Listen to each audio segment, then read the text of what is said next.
Thank you, Warren. Thank you. So for the folks who are joining us today, if it's not your case on the agenda, if you don't mind turning off your camera and muting yourself until it's time for your case, and then take it from there. And we are live. So Joe, whenever you're ready. All right, thank you, Ms. Tuck. Good evening, everyone, and welcome to the March 3rd, 2022 meeting of the Planning and Zoning Commission for the City of Asheville. My name is Joe Archibald, and I'm the current chair of the commission. All commission members, staff, and applicants are participating virtually, and we appreciate your patience during this time of virtual meetings.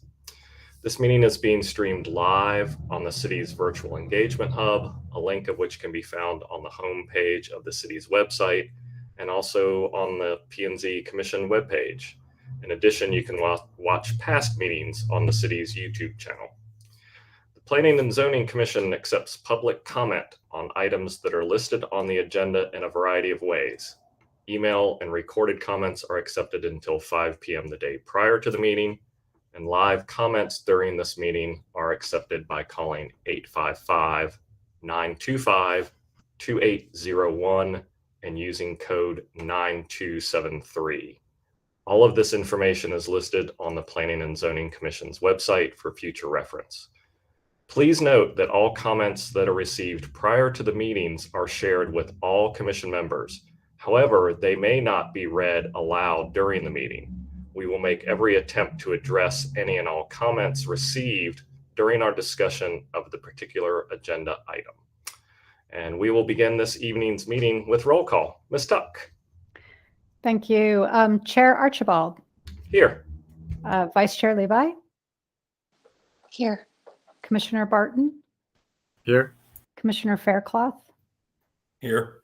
Commissioner Hoke. Here. And it looks as though we are missing Commissioner Bubenik and Commissioner Simmons. I understand one or both of them may be joining us here shortly. And so we will note the time that they join us for the record. But we do have a quorum. All right, great. Thank you.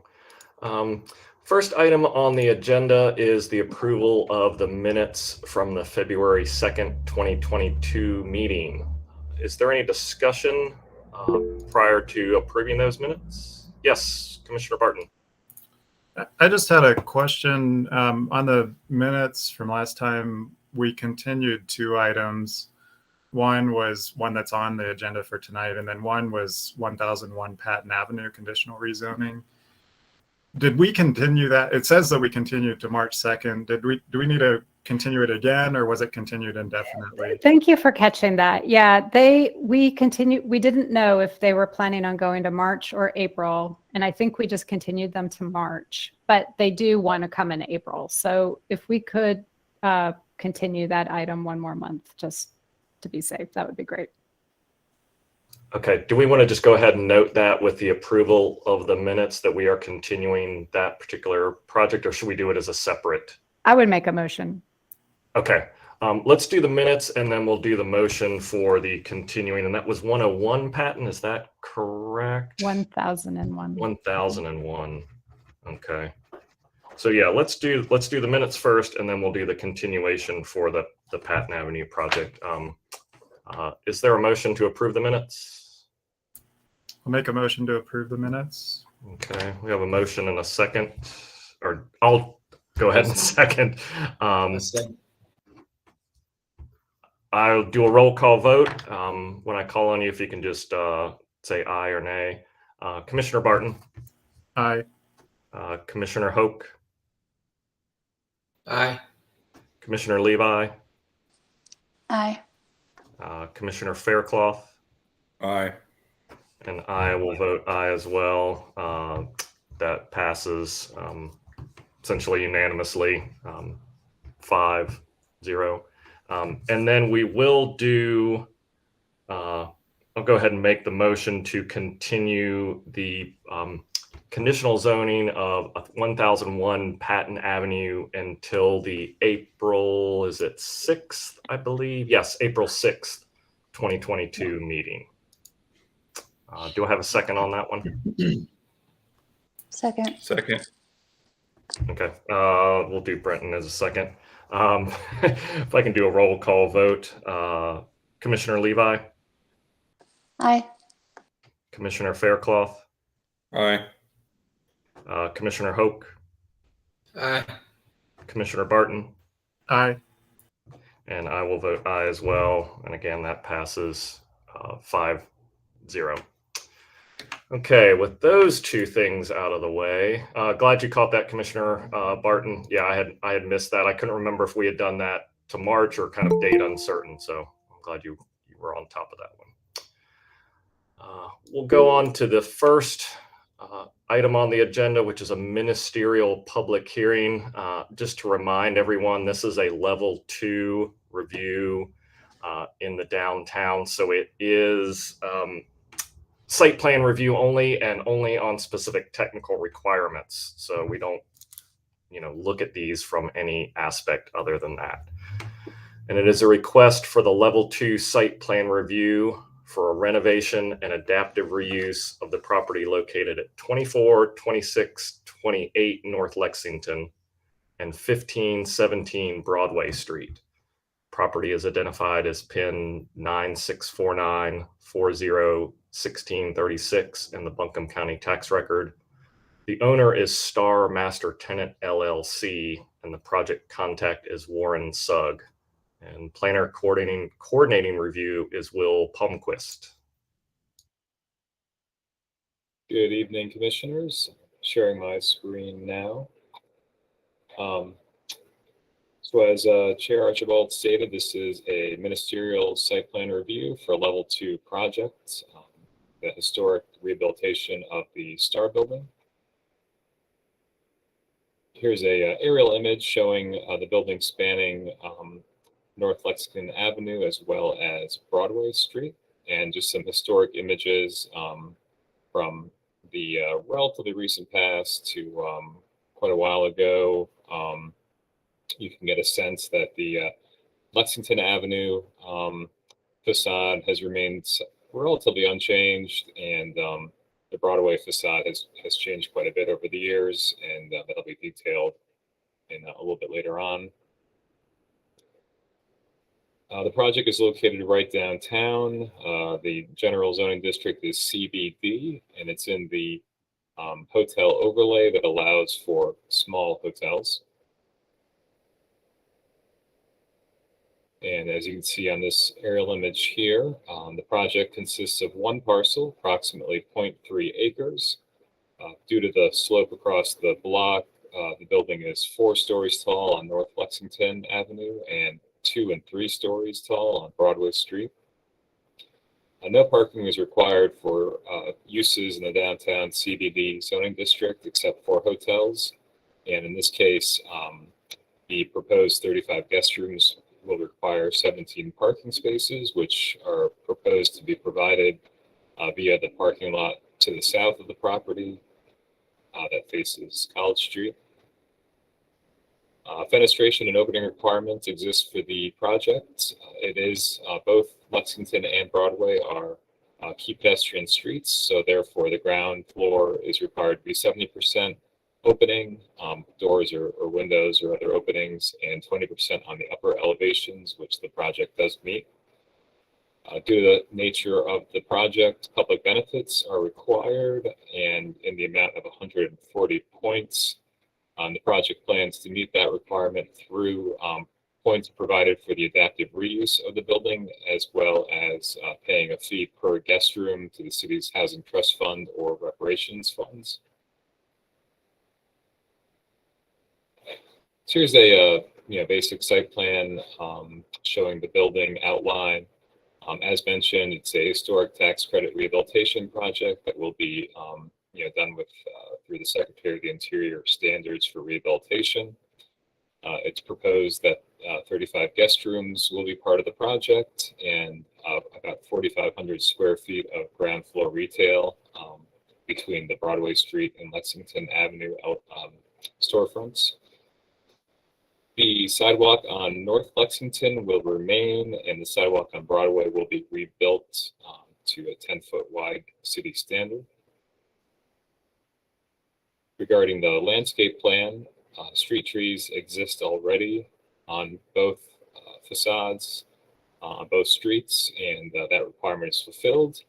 There are no open space requirements in the CBD zoning district, and it is in a tree canopy preservation Class A category.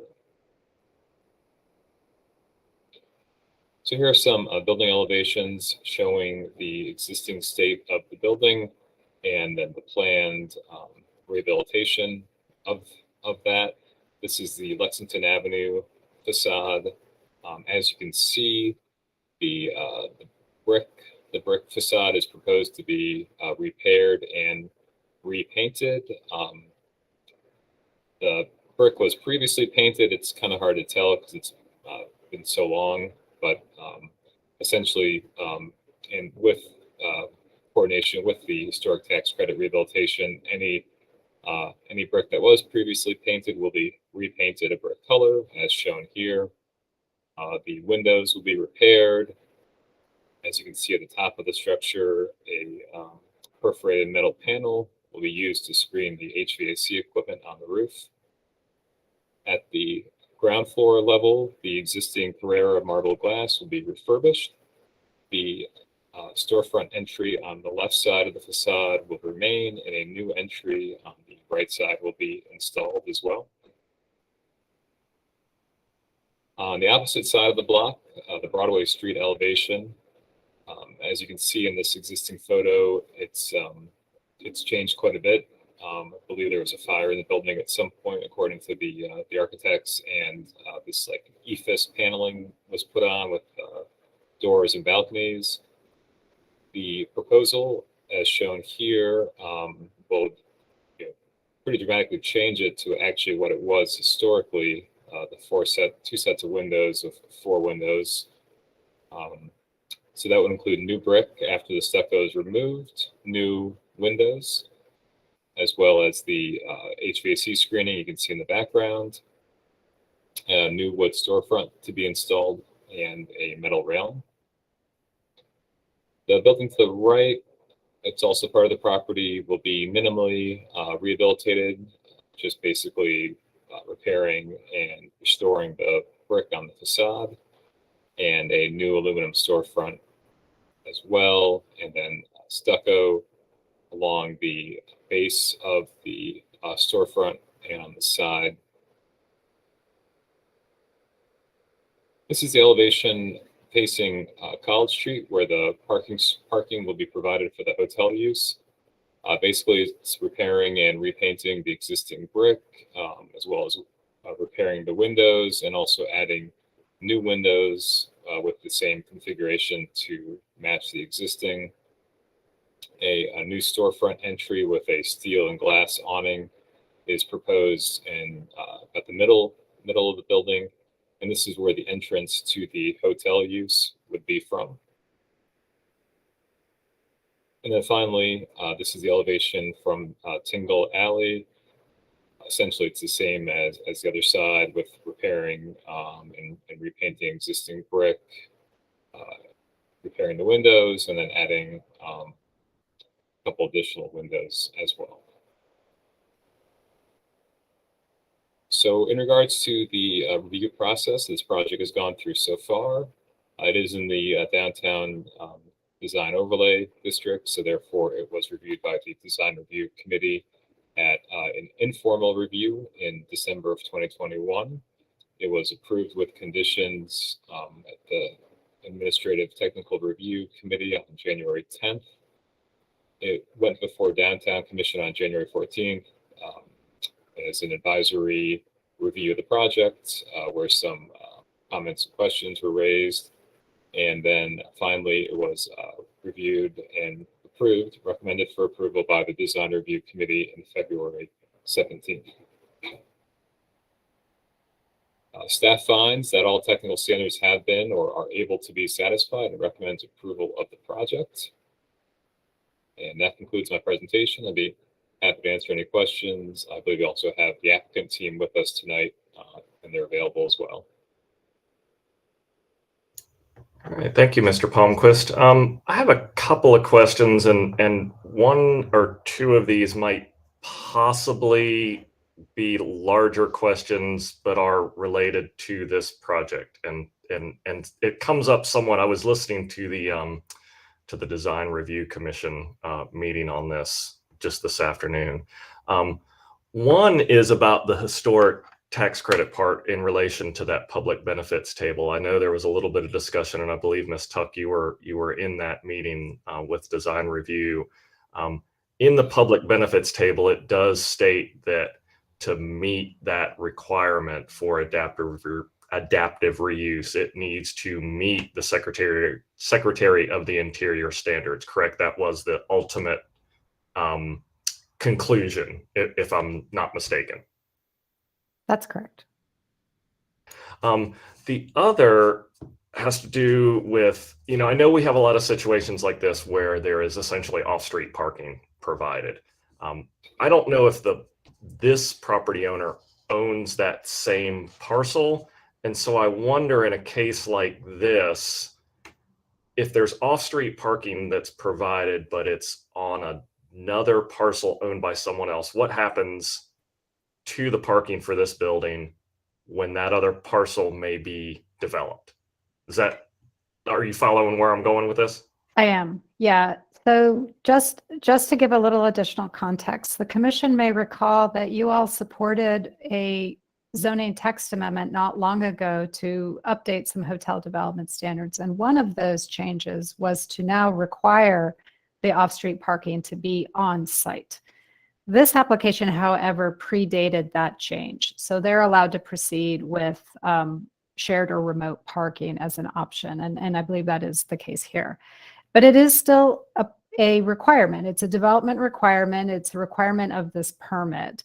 So should we find at some point in the future that that parking lot is no longer available or those spaces are no longer available, the applicant will have to find a suitable substitute in order to stay in compliance. If they don't, then they're out of compliance, and that then becomes an enforcement case. Okay, yeah, I just wanted to kind of talk through that a little because, it's not like this has conditions because it's a level 2. So just wanting to. It's a condition of the permit or the approval. Yeah. Yeah. But not conditions like we would have on a conditional zoning or something like that. So that's correct. But it is still enforceable because it is just one of those base development requirements. It's like if you had a sidewalk that was required and something happened and that sidewalk went away, you would be required to put it back. It's still a condition of that approval. So. Okay, thanks for that. Like I said, I just wanted to make sure that I was understanding that correctly, and just, also if anybody else had any questions. Any of the commissioners have any questions for staff at the moment, or would you like to hear from the applicant before we have any discussion? Yes, I had one question about this side entrance. Is this alleyway owned on the same parcel, or is it a separate parcel?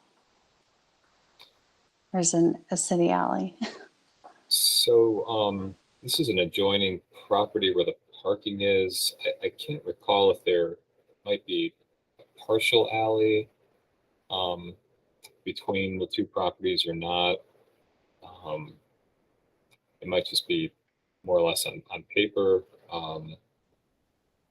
I can double check the lot lines to confirm that. Kim, is your question about whether or not we can allow an awning to encroach into a right-of-way? I think that's part of it, but then also I know sometimes like you also, not only the parking agreement, you have to have an agreement for ingress and egress, correct? Yeah. So I was just wondering about that.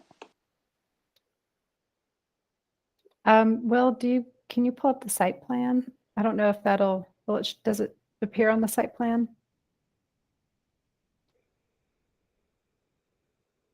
Where would that? But yeah, it does note an existing public alley right of way.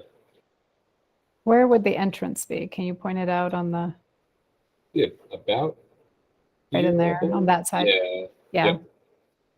So this is something for the applicant to, this is part of their or the property owner's due diligence is to understand what their rights are. The city doesn't go and check and see who has the legal right to access and utilize that alley. Most of the time, properties that abut the right of way have the legal right to use it. That would be our expectation in this case. And we do allow some encroachments into rights of way, and awnings, canopies, those are things that we do allow to encroach. So we shouldn't have an issue there.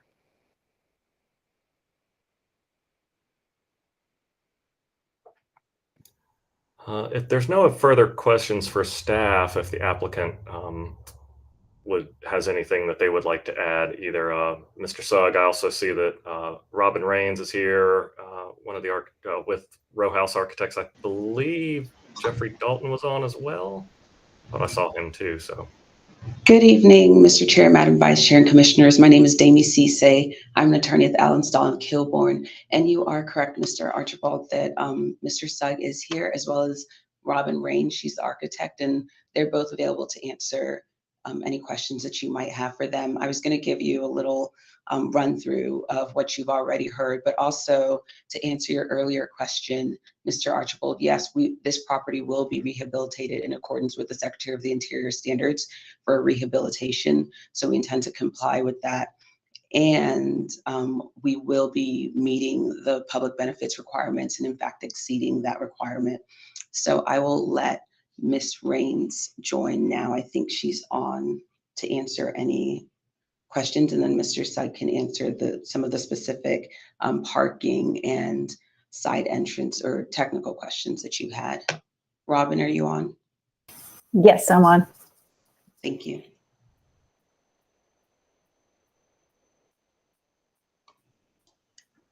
Did anyone have specific questions for her? Would you like her to run through the project a little bit more? If there's anything you want to discuss or chime in any further on the questions that we had, certainly feel free. I don't know that I have any other particular questions regarding it, so I don't know if any of the commissioners do.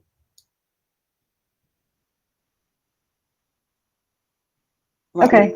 Well, we do plan to, we do lots of historic rehabilitation with the state and work closely with them, and we will make sure that this project meets all the historic guidelines and state requirements.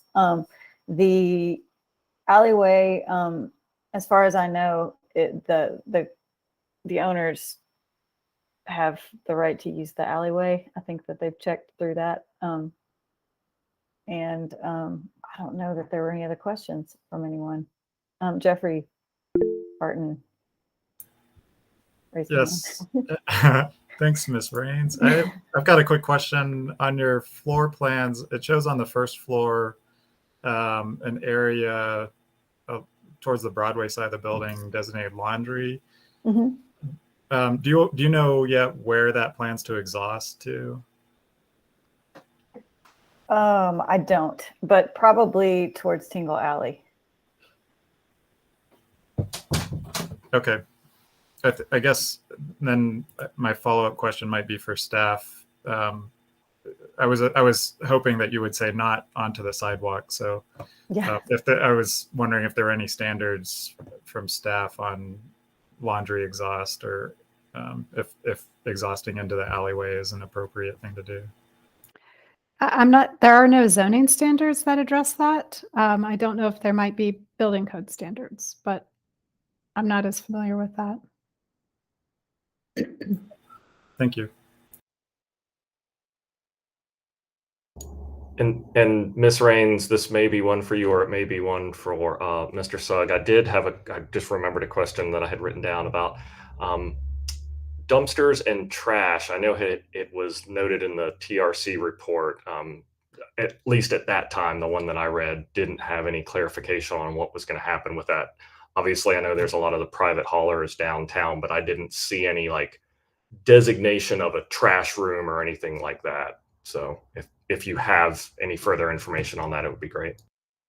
They're going to have a trash service, and it's going to be rolled out to the street, whichever side the city chooses, preferable Broadway or Tingle Alley or Lexington. And we'll have a trash room. We don't show that yet, but we will have that.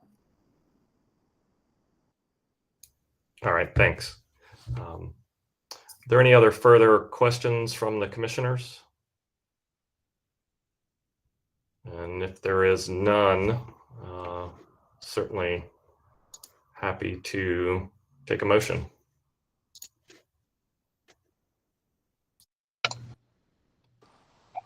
I move to recommend approval of the project located at 24 North Lexington Avenue as presented based on the site plans, elevations, and materials submitted and discussion heard during this review, subject to addressing any outstanding technical and design review conditions. All right, we have a Sure. motion.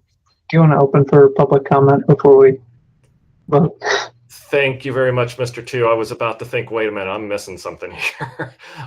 Yes, let's open for public comment at 5:26. I will note that if anybody is on the line, we only hear public comment on these level 2 projects on the technical requirements only.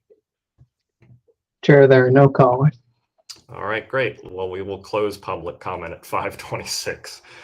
Chair, I believe Commissioner Bubenik has also joined us. I don't know if we need to note that for the record. Okay, I hadn't seen her pop in. Thanks for letting me know, Commissioner Faircloth. Commissioner Bubenik, are you here? Thought not showing up on my screen yet. She shows up in the attendees, but There it is. Yep. Okay. Well, if you get a chance, Commissioner Bubenik, if you can just let us up. I see it on the screen. Thanks. So Commissioner Bubenik has joined us at 5:27, we'll call it. So, okay. Sorry to interrupt you, Chair. Nope, that's fine. I appreciate it. Yeah, it's good to keep track, trying to look at all these little screens. Okay, so we have a motion. I'll go ahead and second that. And we'll do a roll call vote. So let's start with Commissioner, Commissioner Bubenik's here, so we can have her vote. So Commissioner Bubenik, you can also recuse yourself, or just, go ahead. Oops. Did she log back off? I'll go on. Commissioner Faircloth. Aye. Commissioner Barton. Aye. Commissioner Levi. Aye. Commissioner Hoke. Aye. Commissioner Bubenik, are you still with us?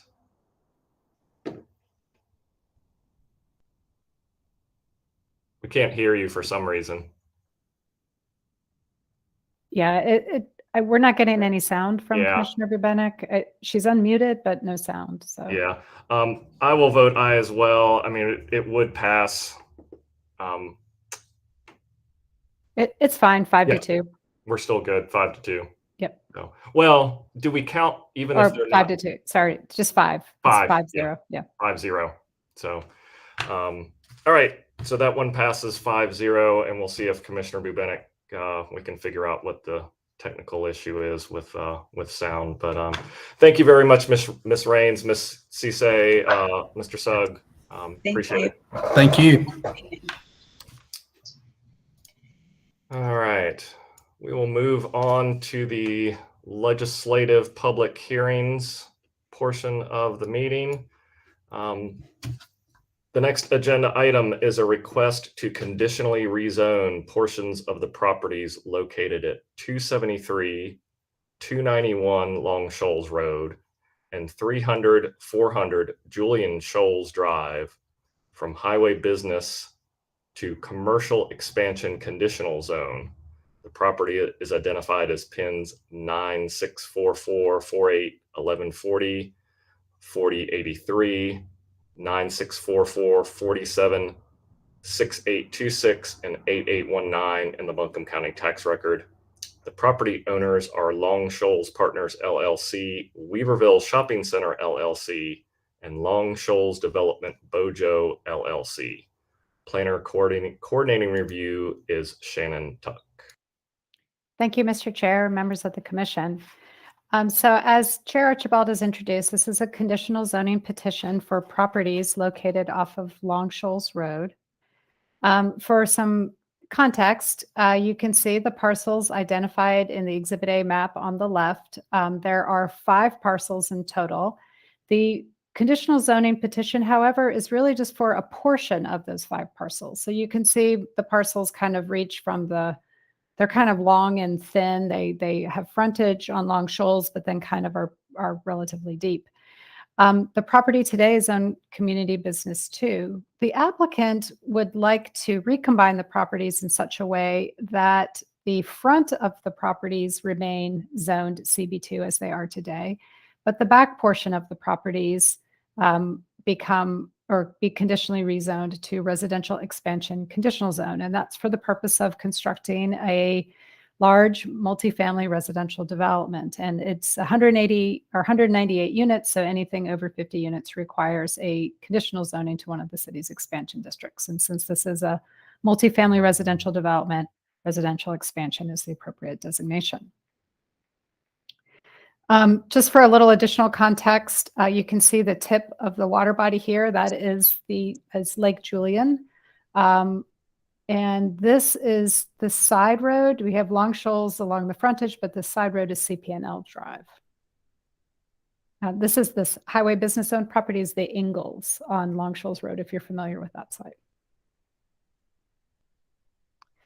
So looking at the Exhibit B aerial imagery, you can see that the property is largely undeveloped. There is some grading that occurred as a result of this retail village that was permitted as a level 2 project. There's some interesting context with this application too. There is a second retail village that was approved for the property to the west.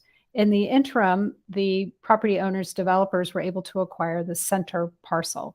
So now the plan is the 2 level 2 projects are being amended so that the back portion of the retail plan is removed from the application and this centerpiece gets added. So the non-residential commercial development will be concentrated on the front of the property against Long Shoals Road as part of those level 2 applications. And then we'll have the conditional zoning for the properties in the rear.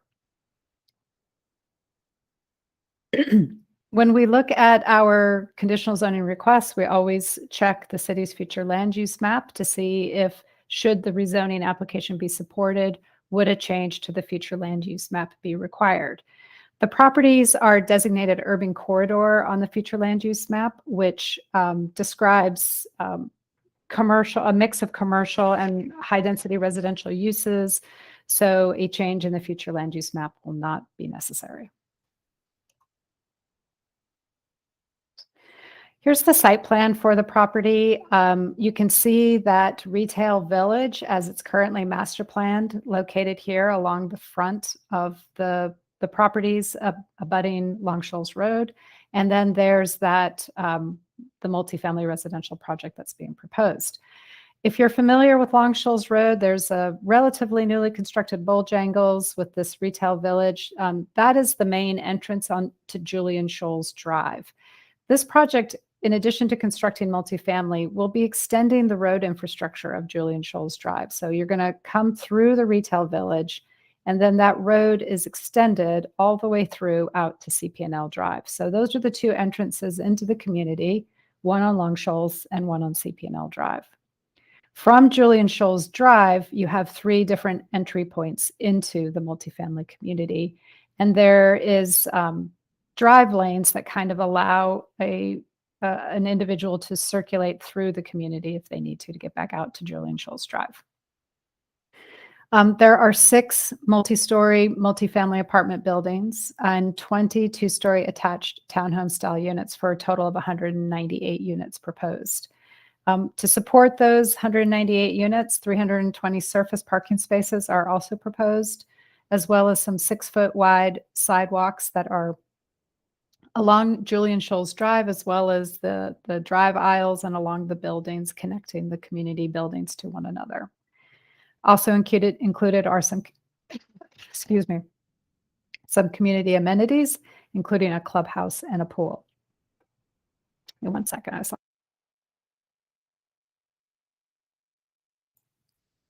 Apologize. Here are a couple sort of architectural renderings giving you a sense of what the buildings are expected to look like and the materials proposed.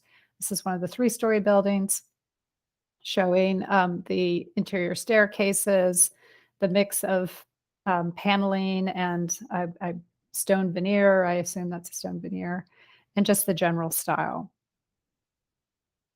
Using similar materials will be reflected in the walk-up 2-story townhomes as well. So the community will have a more kind of cohesive appearance, but it provides a different kind of housing type.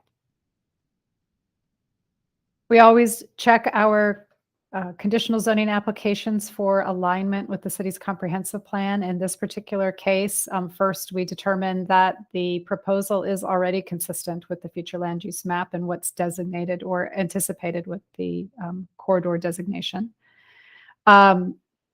This application encourages responsible growth by providing infill in development areas, or excuse me, areas targeted for growth.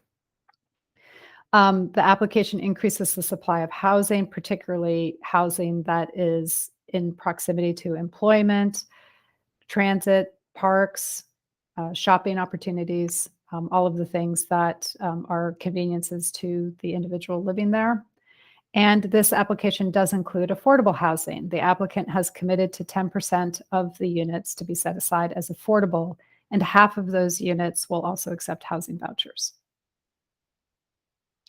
This project is not located in any special design review areas, so it's there's only one step before the Plan Zoning Commission and one step after. So this project has already been reviewed by the Technical Review Committee back in January.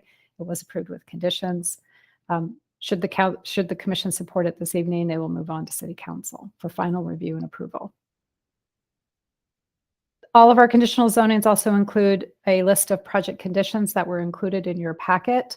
We try to identify any technical modifications that may be associated with the application. In this particular case, we do have sidewalks that are less than 10 feet in width, which is the sort of baseline requirement for residential expansion.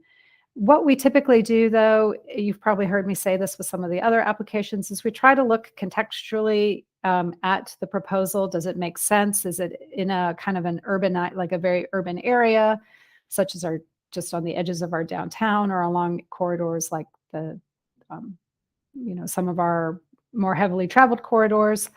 Or does it make sense to look at a different kind of sidewalk cross section? In this case, the applicant is doing the 6-foot back of curb. There are also some compact parking spaces proposed. They're technically non-compliant because the UDO does require the 9x18 space, but we have seen other applications with some compact parking spaces.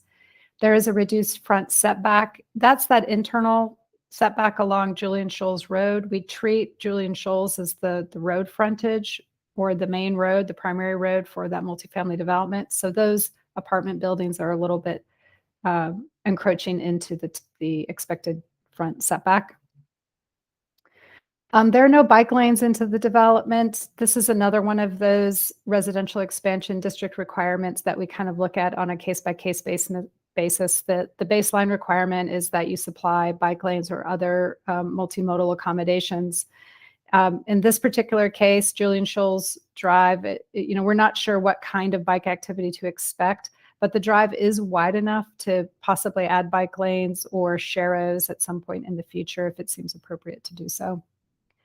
And then there is a small tree canopy reduction proposed. The requirement for property in this area is 15%.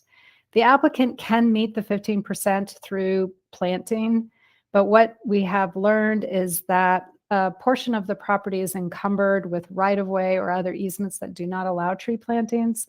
So as a result, that would basically result in some overcrowding of the planting if they were to put all of the material that would normally be required to satisfy that 15% requirement. So they're instead proposing to deduct out the areas that cannot be planted and that sort of just changes the denominator. So they kind of did that calculation and figured out that, well, if we just reduce their overall requirement by 2%, it kind of makes it all equal. I hope that makes sense. Let me know if I need to explain that better. Some other project conditions, of course, there are the 198 residential units. There are the elevations and the site plan that kind of limit the density mass scale of the projects to be consistent with others along the corridor. We have 10% of those residential units set aside to be affordable. The applicant is also proposing to include electric vehicle charging stations in the development, as well as solar lights in the parking area. That concludes my recommendation, and to summarize, staff does recommend approval of the proposed conditional zoning. I would be happy to answer any questions. I know the developer and their project team is here as well, and may want to add some additional information. Thank you, Ms. Took. I was looking at this and it says it's 198 multifamily units and then 20 attached townhomes. So it's technically 218 residential units total, correct? I did not. Marty, can you answer that? I thought it was 198 total, 20 of which were townhomes. Marty, I think you're on mute. You're muted, Marty. It is 218 total residential units. 198 of those are placed in the multifamily buildings, the 6 more traditional style multifamily. Then we have 20 of the townhome style units. Okay. Thank you for Bringing clarifying. the total to 218. Thanks. All right, great. So then then I wanted to get these numbers right, because then the 10% of affordable is based on the 218, which would get us to 22 total affordable units, 11 of which are accepting the housing choice vouchers, if all of my math is correct. Your math is correct. Okay, great. Thank you, Mr. Stevens. Are there any commissioners that have any other questions for staff at the moment before we hear from the applicant? Yes, Commissioner Faircloth. So I drive by this property a lot, and this lot's already partially cleared. So this condition is just, or this proposal is just including that middle one. It's a little bit more than that. So you can see the clearing that's occurred as part of the site work that was initiated with this retail village. So this will be right. This will be the area of development. And then my second question was, what the distance to the lakefront is. What's that buffer zone? How big is that, and what's the developer's plans on protecting that? But I'll leave that for Mr. Stevens and Mr. Scott to explain that. I can just let you know that there is a sort of like an aquatic stream buffer. We have those buffers, and the applicant, or this application, does comply with that. And there is no proposal to connect to the water body. And I believe that was at the request of some of the other stakeholders in the area, and I'll let Mr. Kokot explain that further. Thank you. Thanks, Commissioner Faircloth. Yes, Commissioner Barton.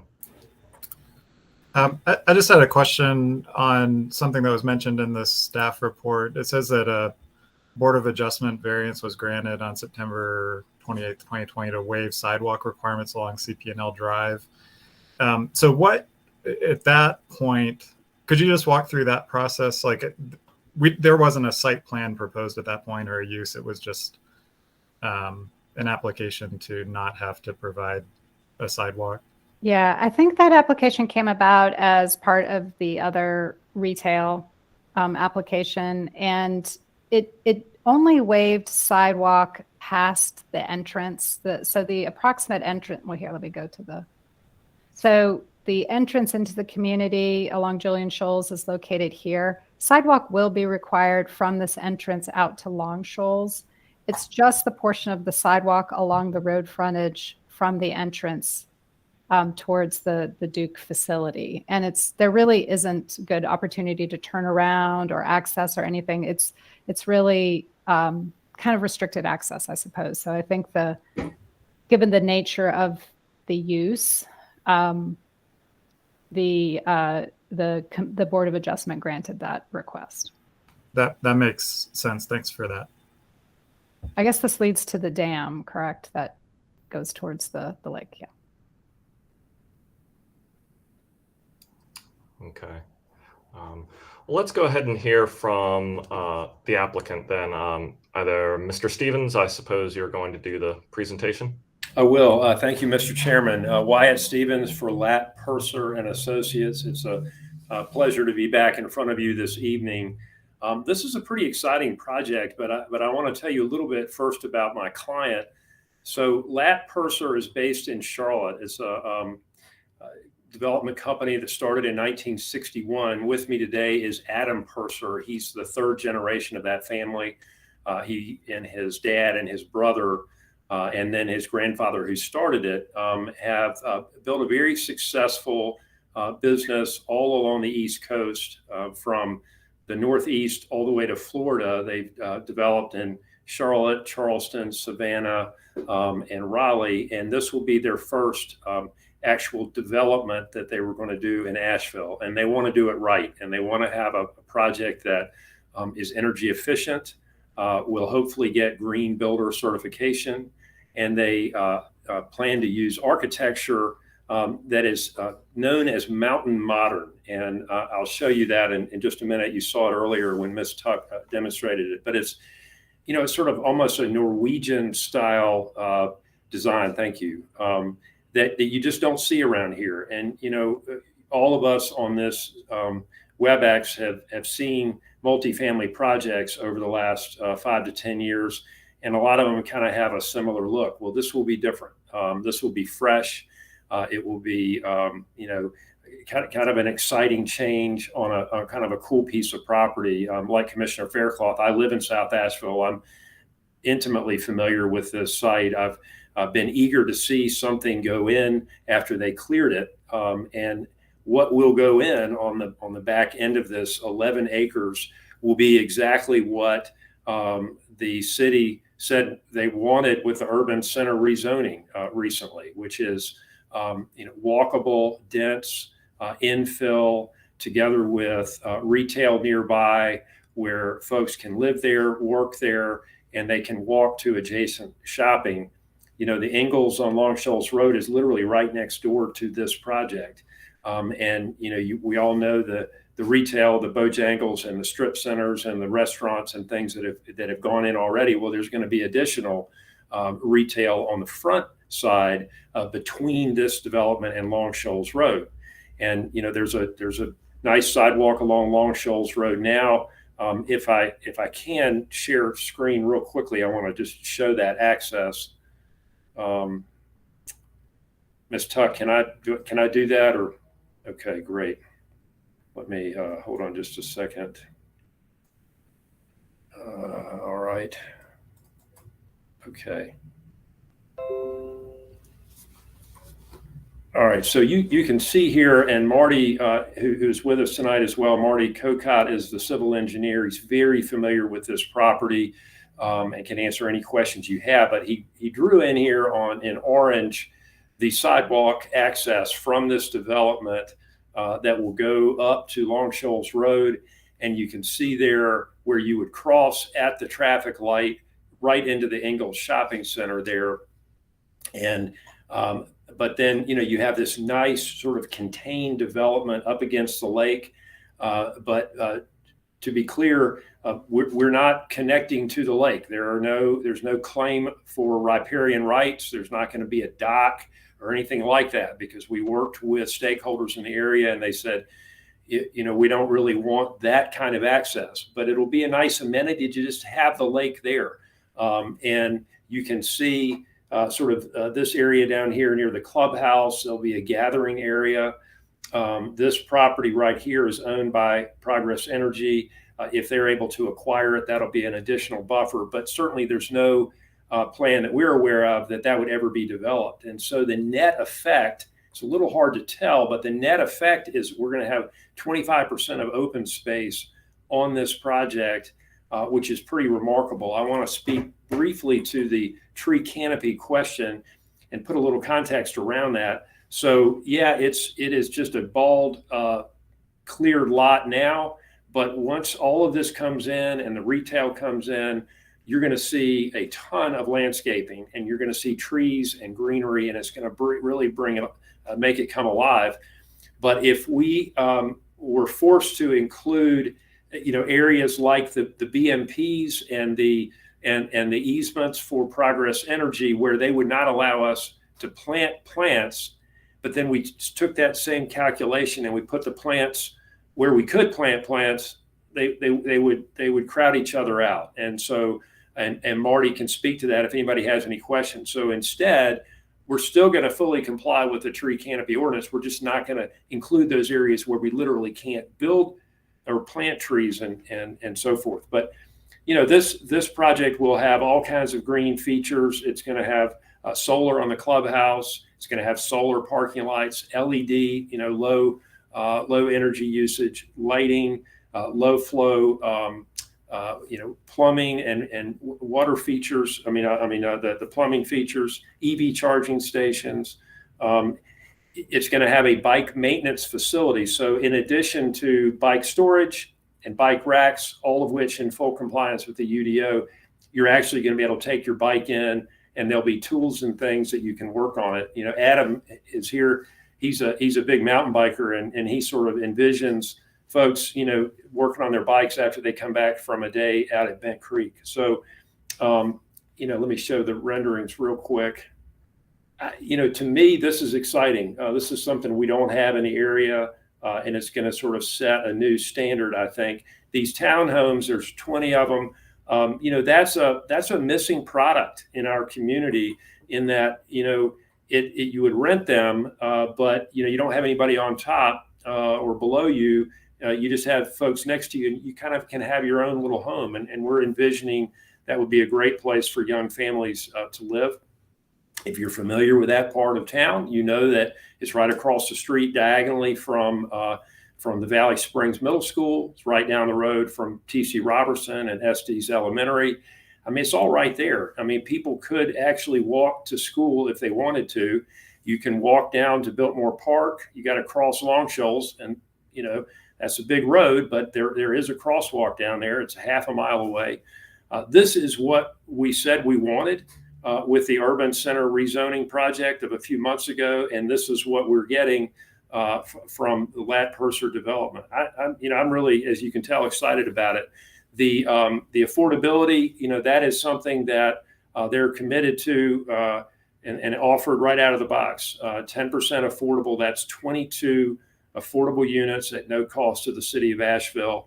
Adam has been in conversation with the Housing Authority already, and he envisions a memorandum of understanding with them, so that they are literally ready to go as soon as those units are ready to take advantage of those housing vouchers and put 10 to 11 of them to use in a great neighborhood in South Asheville. So, we had to do a traffic impact analysis for the whole site.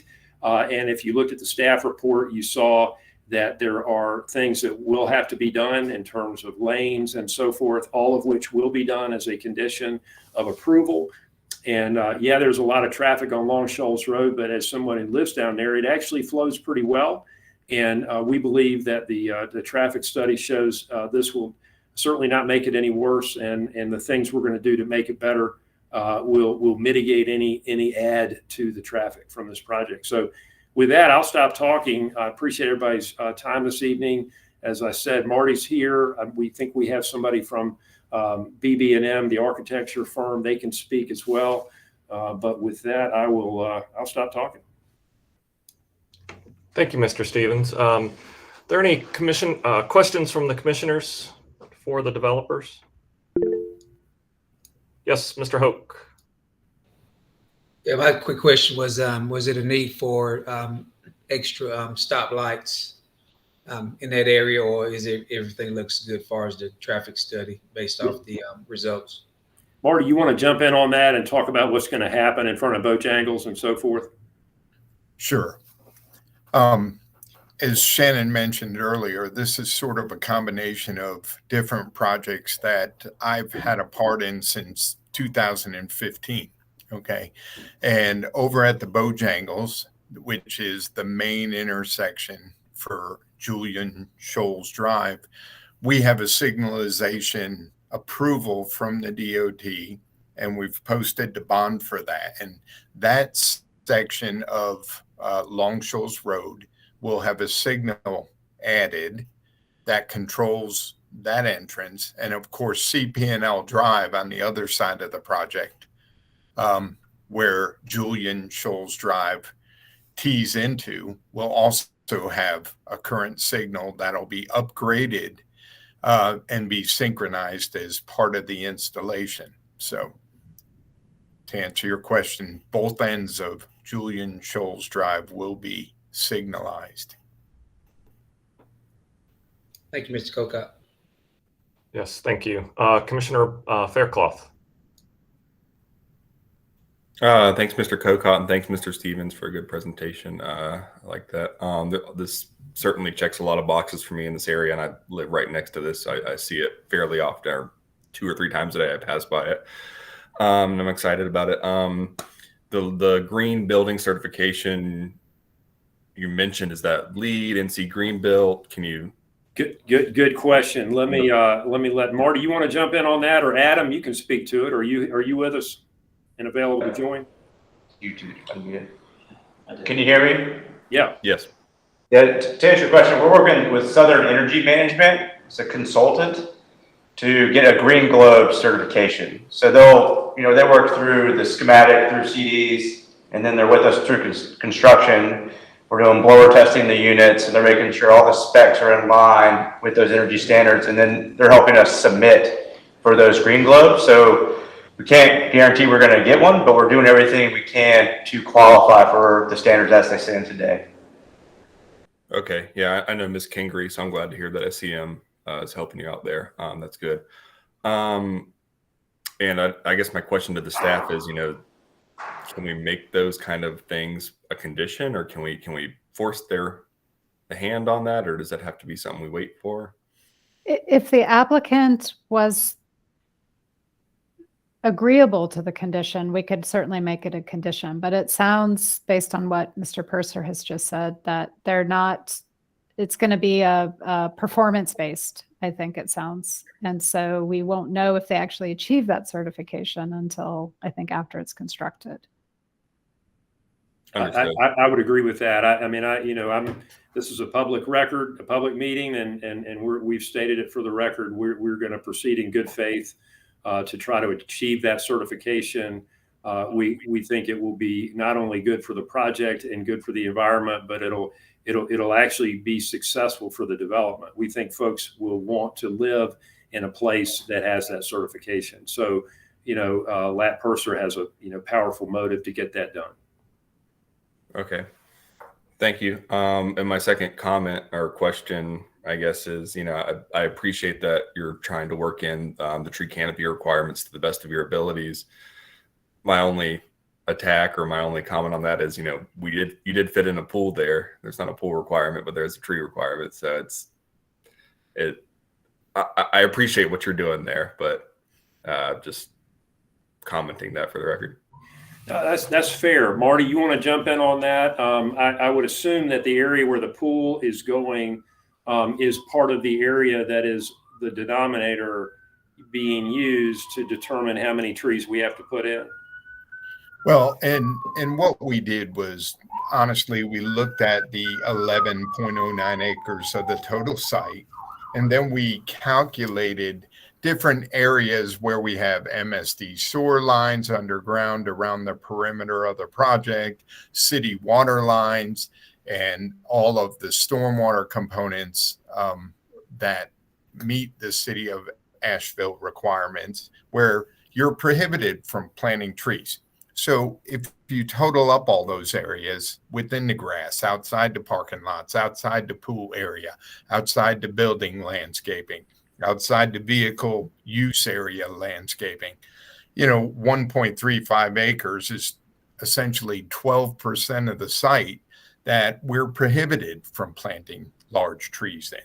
And our goal is to try to create a tree canopy in accordance with the ordinance. So we are trying to target as many larger trees as possible. And if you start looking at the spacing within the plantable areas, what was happening is that the tree spacing ends up being 15 feet or 20 feet. And, when a tree grows, we're familiar with it, if they're too crowded, the canopy doesn't leaf out right. They don't get good coverage. So what we were trying to do is create a spacing similar to the 40-foot spacing that you would have on street trees, where you actually get a good canopy of growth. And we can mix in the medium trees and the smaller trees in an arrangement that creates an actual, sustainable, and for lack of a better word, forest or treed area that the residents can go down and enjoy and see and visit. And so that was the object and why I went through those calculations to propose the 13%. And essentially it's the same amount of trees, but they're spaced out where they'll actually grow healthy. Okay. So understanding that the city's tree canopy standards are a little bit new, but I just want to make sure the commission understands what those requirements are. And if there are any questions about that, we can certainly take a minute and explain it a little bit further.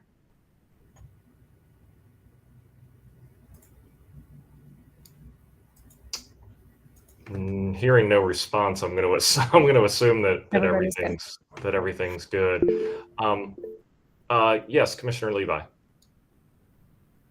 Yes, Shannon, I remember in your presentation you said some of the roads have room for, say, bike lanes or other uses. Would it be possible to get some clarification on that? Because I saw that the sidewalks were narrow. Well, not narrow, but less than 10 feet. And so maybe if Marty, yeah. I don't recall how wide the driving. We have the new road section that we're putting in front of the apartments is widened to a 30-foot back a curb section, which provides 29 feet of travel lane. Okay. That is 5 feet wider than the typical 24-foot street that the city of Asheville recommends. Okay. That additional width, when you get over to the commercial center, part of the reason we propose the sidewalks along the back of curb is so they actually line up with the existing sidewalks that are in place. Okay. Given a uniform look. But what it also provides, it provides spacing behind the sidewalks for street trees and landscaping planting. Okay. So that's why we did that. That extra width will actually work to allow, if a bicycle is traveling or pedestrians are crossing the street, it provides extra sight distance and maneuverability, so to speak, on your bicycle to ride over into the shopping center and perhaps get a bite to eat or pick something up and ride your bike back to the apartments. So it is what we felt was a great compromise, as opposed to striping in bike lanes and encouraging folks to ride their bicycle out on Long Shoals Road, which we feel like is a dangerous situation. And I think you're a braver person than I am if you were to get out there in the middle of the day and ride your bike on Long Shoals Road during the commercial traffic area. So that's why we did what we did. So that is a wider driving surface than what we typically require. And for this amount of traffic, I think that that's pretty generous. And it is wide enough to accommodate at least one bike lane on one side at some point in the future. This may be a situation where I think it may be more appropriate to use sharrows or something along those lines to kind of make sure folks understand that there could be other users on the road. I mean, I would even go as far as to say that that extra width is somewhat discouraging to pedestrians in the sense that it's encouraging cars to drive faster. I think there's lots of studies that show out there that the narrower the street width is, the slower you're going to drive, just because, you don't have as much width. You're wondering if there is, if there's somebody on the sidewalk, they're much closer to your car, as opposed to having, a lot more generous, what you would see on multi-lane highways or even freeways kind of width, where you feel like, oh, there's all this room, I can go faster. So, given that extra width, I certainly think sharrows in the road would be applicable, and I would almost want to advocate pretty strongly for either some raised crosswalks at a couple of maybe some specific areas, maybe that direct drive access where there's would be a crosswalk. I'm looking at it on my screen as far as the site plan, but that leads straight out to Long Shoals, perhaps a speed hump style crosswalk. Again, thinking about it from traffic, not only traffic calming, but also encouraging and making pedestrians aware, hey, this is safe. This isn't just stripes on a road. So that would be my take as someone who walks and bikes a lot. Yeah, Marty, you want to jump in on that? We actually, when I showed that drawing earlier, and I can show it again, you can see where those sidewalk crossings are through the parking area, and we would be fine with raising those up and creating kind of the speed hump / crosswalk that you're talking about, Mr. Chairman. Yes, we did discuss this. We actually had a conversation yesterday about trying to incorporate what you call a speed table, which is City Detail 3.28. And then on top, if we position those that line up directly with the sidewalk crossings as they are the pedestrian crossings of Julian Shoals Drive, then on top of the speed table, we would also stripe out what we call a high visibility crosswalk, which is standard 3.30 in the city detail manual. So we've been thinking about ways to try to slow traffic down, but not eliminate, there will be the potential for trucks to use Julian Shoals Drive when they service the commercial section up front and moving trucks coming in and out. So what we didn't want to do is overburden and create speed bumps, but create more of the speed table. Whereas if you drive slow enough, you can climb up the side, go across. It's similar to the crosswalks at the airport for any of you folks that have been out there, where it doesn't change materials, but it does create a speed table for you to slow down and recognize that potentially there could be a pedestrian going across Julian Shoals Drive at that point. So that's exactly what I'm referring to, Mr. Kokot. Yeah, I know the speed tables, speed hump, speed table. That's certainly, when you're talking to like emergency services, they far prefer that because it does provide that traffic calming, but it doesn't necessarily slow down emergency vehicles as much, and certainly is easier, obviously for larger trucks. Yes, Commissioner Barton. Thank you, Chair Archibald, and thank you, Mr. Stevens, Mr. Kokot. I appreciate that you've looked into so extensively the traffic calming measures speed table. But to be clear, this Julian Shoals Drive it's not intended to become a public street, right? This is going to be a private drive in perpetuity. You're just kind of following the best practices outlined in the city's design standards manual. correct. Okay, great. My a couple of comments. I appreciate the voluntary commitment to 10% affordability. That I think provides good alignment with the comp plan. And as you know, we need every unit that we can get here in Asheville. So appreciate that aspect. And also the EV charging is a great feature. I think it really speaks to our market. And I'm glad that you're providing that and that there is demand for that in our area. It's forward looking, and I hope to see more of that in multifamily that comes before us in the future. My question on your diagram that you just had up, Mr. Stevens, what is the timing of those connections out to Long Shoals? My concern is really safety. If this, what we're looking at tonight is a multifamily development, and if those out parcels aren't developed and those pedestrian connections out to Long Shoals aren't developed, there will be people who walk down Julian Shoals Drive and cut into the Ingalls through their access point on CP&L, and that will not be a very safe way to access the Ingalls. So could you talk a little bit just about the timing? Marty, why don't you jump in on that? Sure. And let me explain that to you. The commercial section where the Bojangles is to the northeast of the project, and you see the north arrow on the drawing. So up against Long Shoals Road on the right side of the plan to the north, that development is in place. The shaded areas and parking lot that you see, along with the yellow sidewalks or orange sidewalks, as I have them shaded, that is currently in place. So if you were to go to that development, you would see those sidewalks.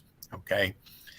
To the left side along CP&L Drive, to the northwest of the project, the Long Shoals Village project was initially approved, and we have recently amended that project. However, both buildings are now committed for and will be developed, and we have reskinned the Lake Julian Crossing project, which the approval number is there on that sheet, to include these sidewalks. Okay. It is probably a year ahead of the multifamily development at this point.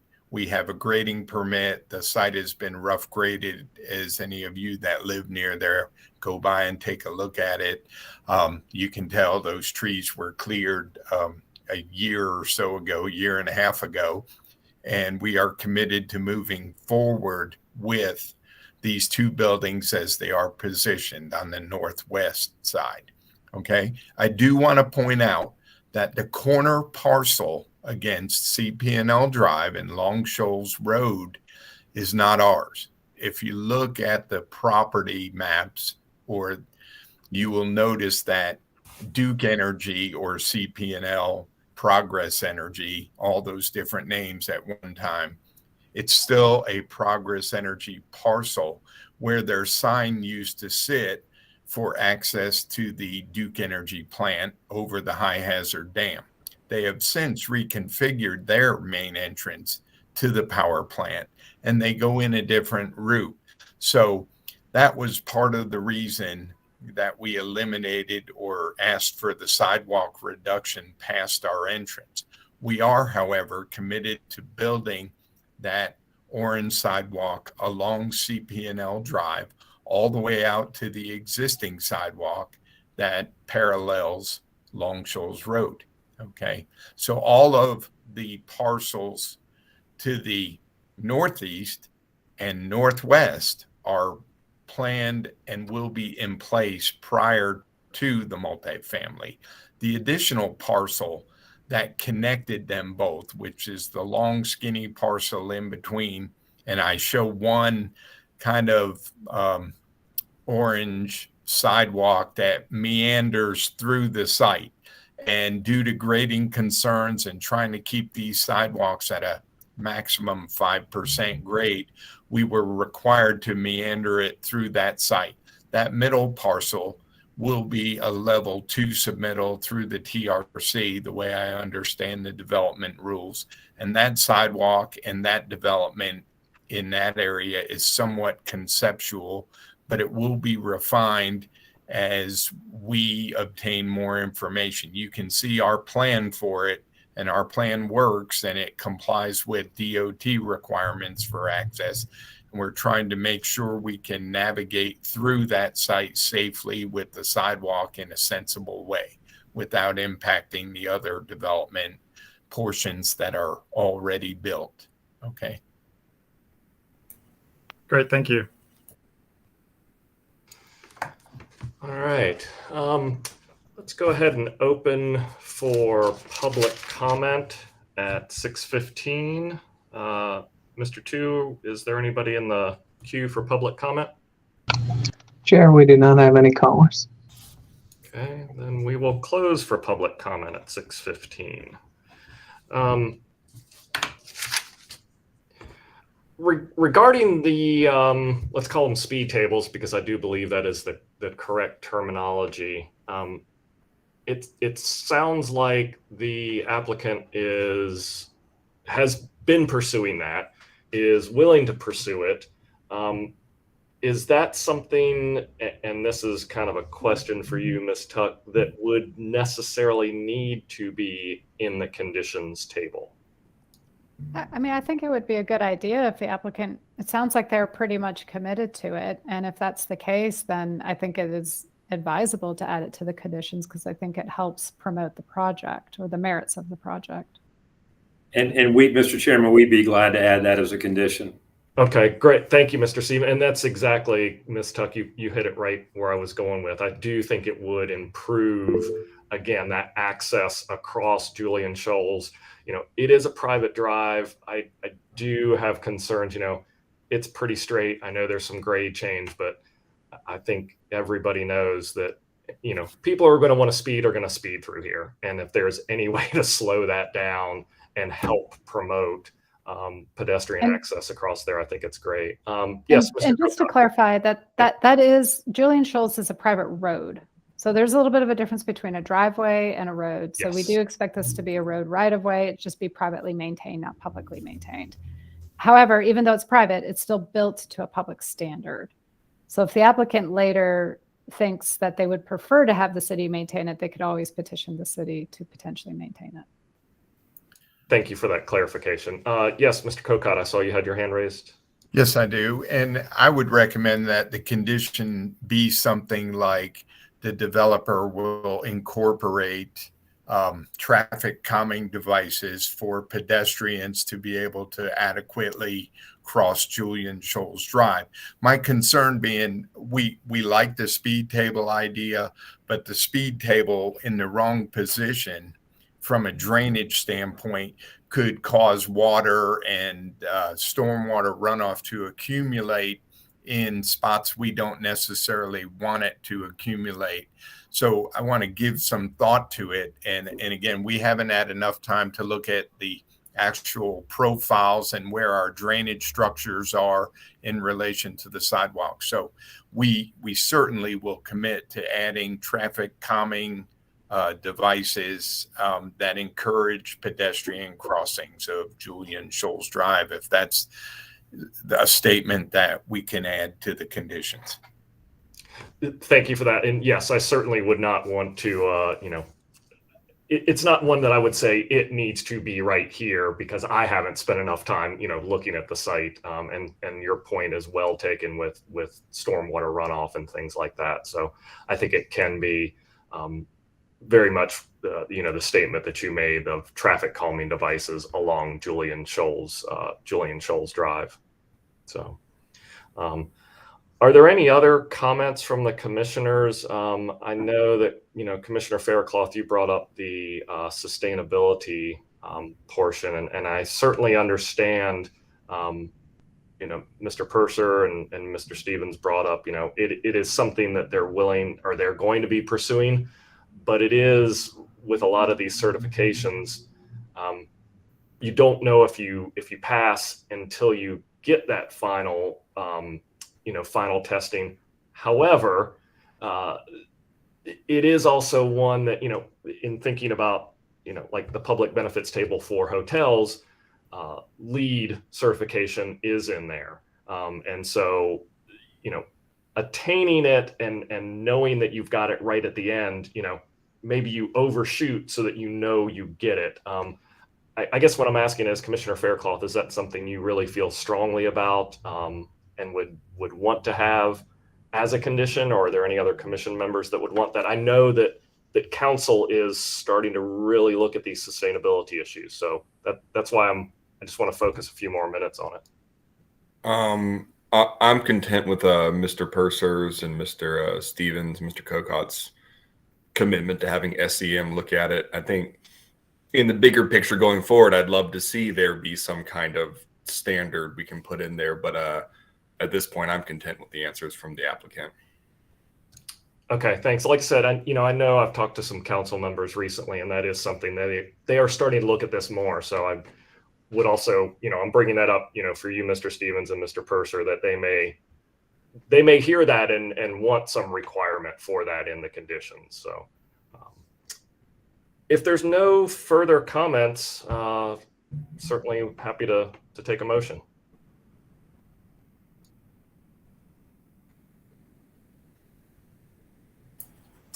Chair, I'll make a motion. I move to approve the conditional zoning request for the property located at 66 Long Shoals Road from community business to CB2 to residential expansion conditional zone. I'm sorry, Commissioner Barton, I interrupt you. It's not 66 Long Shoals. I think that must be a typo. It'll be, I think you could just say the properties identified on the Exhibit A map along Long Shoals Road. No problem. I'll start that again. I move to approve the conditional zoning request for the property located at the addresses included on the Exhibit A map from community business to CB2 to residential expansion conditional zone Res EXP-CZ, and find that the request is reasonable, is in the public interest, is consistent with the city's comprehensive plan, and meets the development needs of the community, and that the request, 1, supports infill development in a strategically located area targeted for growth, 2, provides housing units in proximity to transit, schools, and parks, and 3, supports city goals for affordable housing. And we should note that it also, this motion includes the addition of a condition to include traffic calming, that's not really devices, traffic calming measures, thank you, along Julian Shoals Drive. And I'll second that. So we have a motion and a second. I'll do another roll call vote. Mr. Hoke. Aye. Commissioner Faircloth. Aye. Commissioner Barton. Aye. Commissioner Levi. Aye. Commissioner Bubenik. Aye. And I will vote aye as well. Motion passes 6-0. Thank you very much, Mr. Purser, Mr. Stevens, Mr. Cocott. Thank you, Mr. Chairman. Thank you, commissioners. Y'all have a good evening. You do the same. Thank you. Have a good night. All right. So moving right along. Hang on a second. Let me pull this back up. Our last item on the agenda is a request to conditionally rezone multiple properties located at 427 Broadway Street from neighborhood corridor to neighborhood corridor conditional zone. Property is identified as pins 9649, 11, 2559, 3514, 3592, 3483, 4359, and 4386 in the Buncombe County tax record. The property owner is Reed Creek Greenway Plaza LLC, and the project contact is Susan Godsey PLLC. Planner coordinating review is Shannon Tuck. Thank you, Mr. Chair. To kick things off, just provide the commission a little bit of context for the properties. You can see that the request includes 6 parcels located along Broadway Street. This is in North Asheville, it's actually right on the border between the Montford neighborhood and 5 Points. So here you see the subject properties identified and hatched in red. This This side of Broadway is part of the Montford neighborhood, and the opposite side of Broadway is part of the Five Points neighborhood, for a little bit of context. You can see that the 6 parcels are located at the intersection of Cobble Street and Broadway. And there is also, I'll just point out, Reed Creek, which runs behind the back of the subject properties.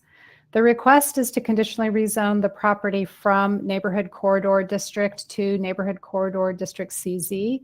There are 3 reasons why a conditional zoning request is asked. The application that you just completed in review was a request due to the size of the project. So a project over 50 units or over 100,000 square feet requires a conditional zoning to one of the city's expansion districts. Another reason is if the uses that are being proposed aren't allowed in the underlying zoning district. A good example of that would be the Asheville Family Dentistry application that the commission reviewed a month or 2 ago. That was a case where we had residential property. They wanted to put a dentist office. Offices aren't normally allowed in residential districts, so we rezone the property. The third reason is if there is some reason to seek relief from some of the city's underlying development requirements. And that's actually the case with this application.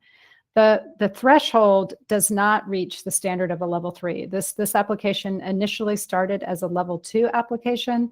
And as a result of going through that review process, there are a couple of things were identified that really kind of worked against the project as a level 2. So the applicant backed up and changed the application to a conditional zoning.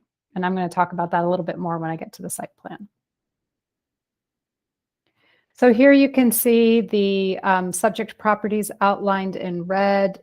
There you can see the property is largely undeveloped. There is a single remaining building on the property that is proposed to be preserved.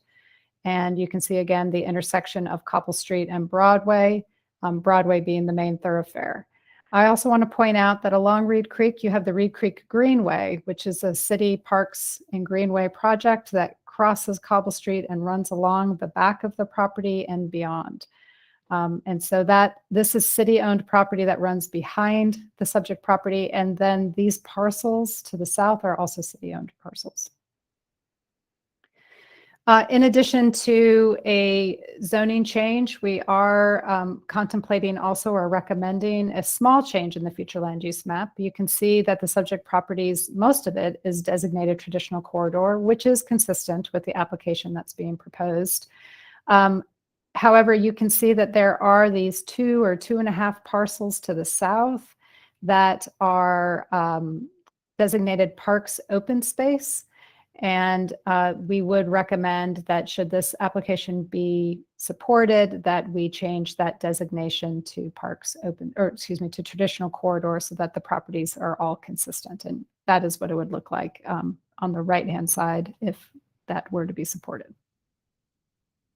So here is the site plan for the whole site. There are 3 buildings included, but 2 phases. The first phase is Building A, which is, well, let me back up for just a moment and say, I just wanted to point out a couple of things with the larger master plan. You can see there's 2 access points here on Broadway Street as well as here on Cobble Street. We've got 10-foot wide sidewalks along Broadway Street, and then we transition to 6-foot back of curb that connects to the Greenway and then to the sidewalk and the rest of the community. You can see that Reed Creek here running along the back of the property. There is an aquatic buffer that's designated. That's that boulder dash line here. So you can see that the development stays outside of the aquatic buffer.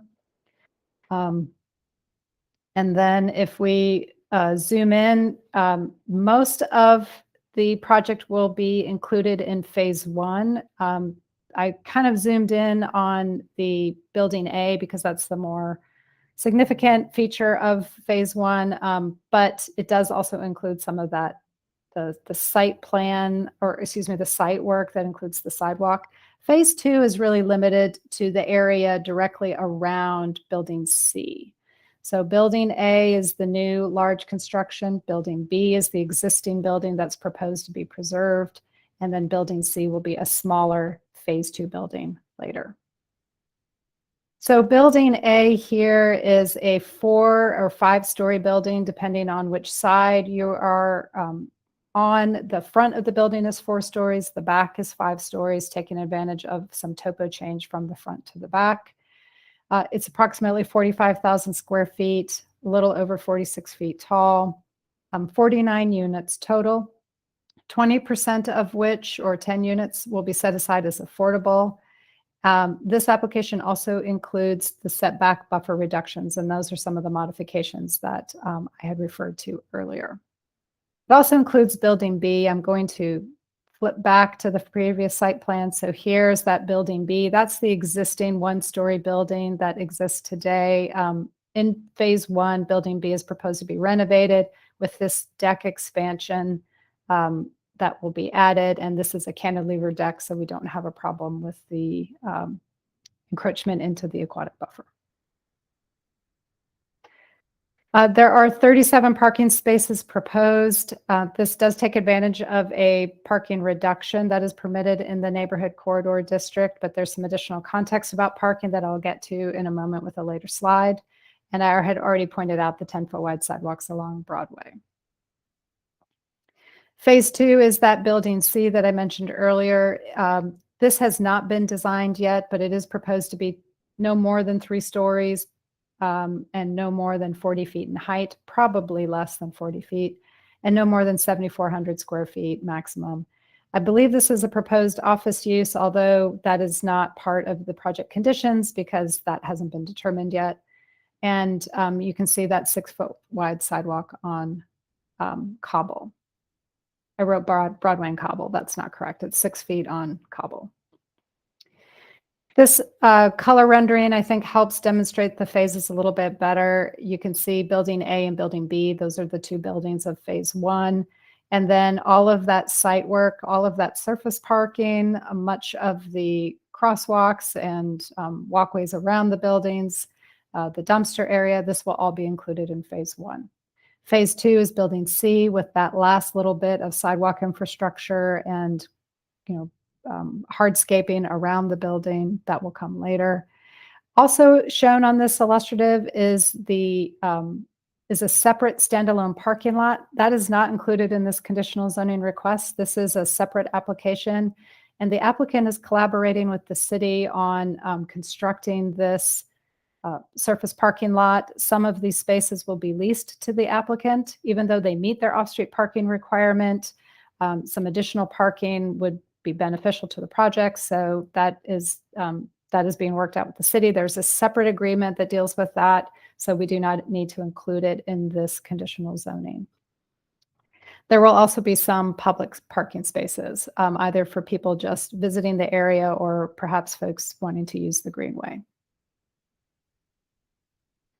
Some building elevations. This is what I call the north elevation or the Broadway Street side. So you can see there's a single primary entrance into the building. You can see the 4 stories, some of the architectural detailing that is being proposed. The rear of the building against the greenway, very residential in character. You can see some of the balconies that will be supplied to the units. The side elevations traveling north and south on Broadway. And there's a perspective drawing that I think does a nice job of kind of illustrating the character of the building and the mix of materials, as well as that elevation change, that 4-5 split with the 4 stories on the front and the 5 stories at the rear. As again, with all of our conditional zonings, we look at alignment with the city's comprehensive plan. In this case, the future land use map designation is very consistent with the application, calling for high density residential development, as well as some other compatible non-residential uses. This application does encourage responsible growth by providing infill development in a targeted growth area. The Broadway Street corridor is a rapidly urbanizing area. We've had several really nice projects that are very pedestrian oriented along the corridor. This project will add to that. It also increases the supply of housing in proximity to employment, transit, parks, goods and services. This is very close to our downtown, very close to shopping centers, and of course the Greenway is directly behind the project as well. And this application includes affordable housing. Again, 10% of the units, 20% of the units, and half of those also accepting housing vouchers, similar to the previous application. Like the previous application, this is not located in a design review area, so it was reviewed by the Technical Review Committee last month and approved with conditions. If approved this evening or supported by the commission, it will move on to City Council for final review and approval.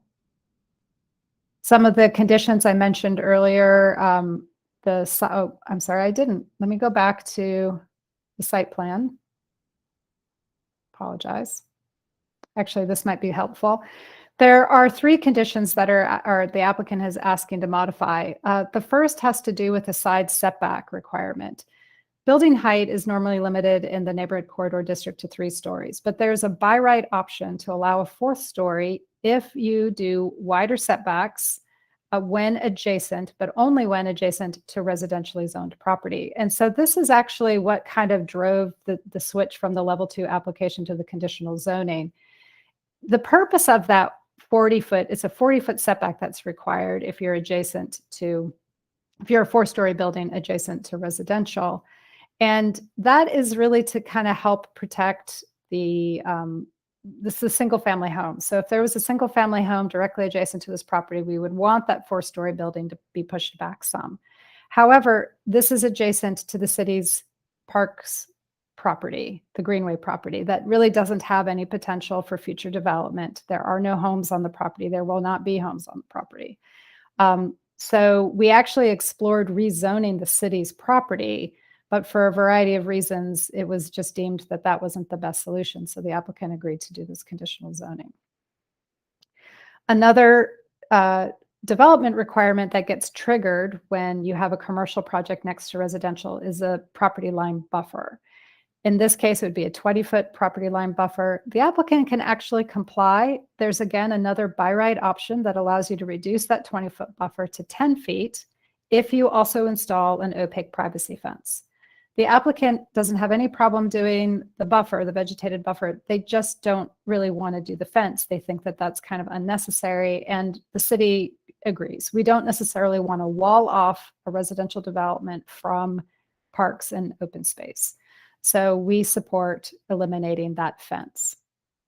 The third requirement has to do with the neighborhood corridor district has a requirement that you provide a pedestrian entrance every 45 feet along the front facade. This application has a single primary entrance along the facade. It's 135 feet long, so approximately. So you would probably need at least one more entrance to comply. It just, the applicant could add an entrance, but it just didn't work great with the design and would have been kind of a little bit forced. So since they were seeking the conditional zoning, we encouraged them to go ahead and make that an ask or a request for modification as part of this application. Some of the other technical conditions, again, we've got some elevations and site plans that ensure that the project is consistent with density mass scale of other projects along the corridor, the architectural detailing that helps to break up the facade, the mix of uses also included in that. We do have a pedestrian-oriented design with wide sidewalks along Broadway. The preservation of the stream buffer. There are no requests to modify or encroach into that stream buffer. And again, we have 49 residential units, 20% of which will be affordable. So in conclusion, staff does recommend approval of this conditional zoning request. I'd be happy to answer any questions. The applicant and their design team are here as well this evening, and they may have some additional information they'd like to add. Thank you, Ms. Tuck. Are there any questions from the commissioners at this moment? I know I have one just to clarify on the affordable housing, because what you said and what I'm reading in the staff report and on the conditions, I just want to get it clear. So it's 20% of the units, which works out to 10, that are affordable at 60% AMI or below for 30 years, correct? That is correct. Okay. And you mentioned that half of them were going to accept housing choice vouchers? 'Cause It's actually 25 years. Oh, that's correct. It's 25 years? I was told 30. So it's 25? I believe so. When I went back and looked at it, that's what I saw. Okay. This is Janice. Janice. I'm sorry, I can't appear on camera. Can you hear me? Yes. Yep. Okay. Hans, remember we amended that affordable housing deed restriction, and it went to 30 years. So on the amendment, it went to 30 years. Oh, okay. That's what I gave to Shannon. Okay. And So- then there is still the half of those 10 units. So 5 would accept housing choice vouchers. Is that still correct? Because that doesn't show up in the conditions. You know, I think I might have gotten that mixed up with the other application. I think there's 60% at or below 60% AMI. I don't think there was a condition in that agreement for housing choice vouchers. Does that sound right, Janice? Yeah, and you might want to ask Hans about that, just to give some context so everyone knows. You know, this property was purchased from the city, and that is how the affordable housing, when Mr. Dalgas bought it from the city, committed for these affordable housing conditions, which is why it's targeted to such a lower income than we would normally see in just a typical conditional zoning. But Hans, I don't know. I know we didn't talk about the accepting the vouchers at the time, but that's a condition you might be willing to consider. That's up to you. It would be for those same units. You could use voucher. You'd be agreeing to accept vouchers.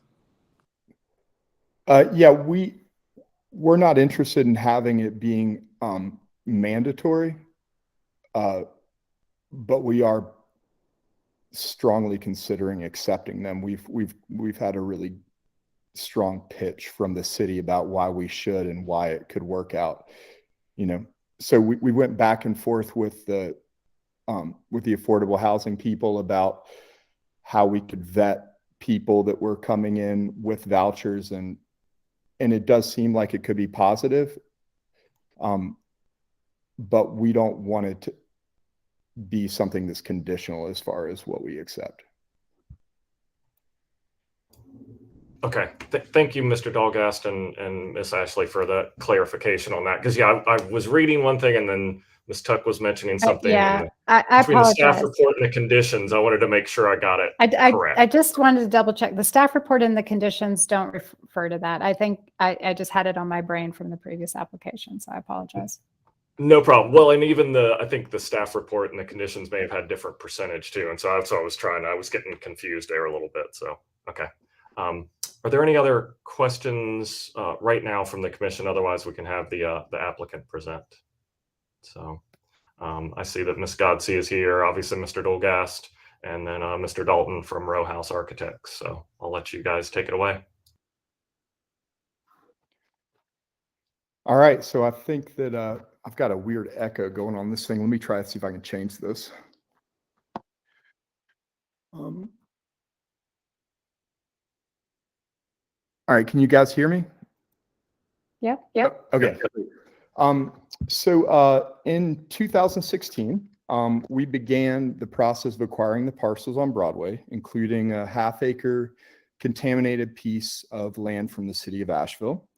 The way that all kind of came to be is that the city owned that half-acre piece, but it was deemed to be, it had all the gas tanks for the gas station that we had already purchased next door. And so the city, with their initial intention was to potentially build affordable housing on that half-acre piece of property. But because of it being contaminated, it precluded it from having any housing built on it. So what the city decided to do was to work out a deal with us where they essentially encumbered all of our property as well as any adjoining property that we ended up acquiring to put affordable housing on that other property. It was a pretty, kind of, cool, interesting way of getting affordable housing with the use of a contaminated piece of property to do so.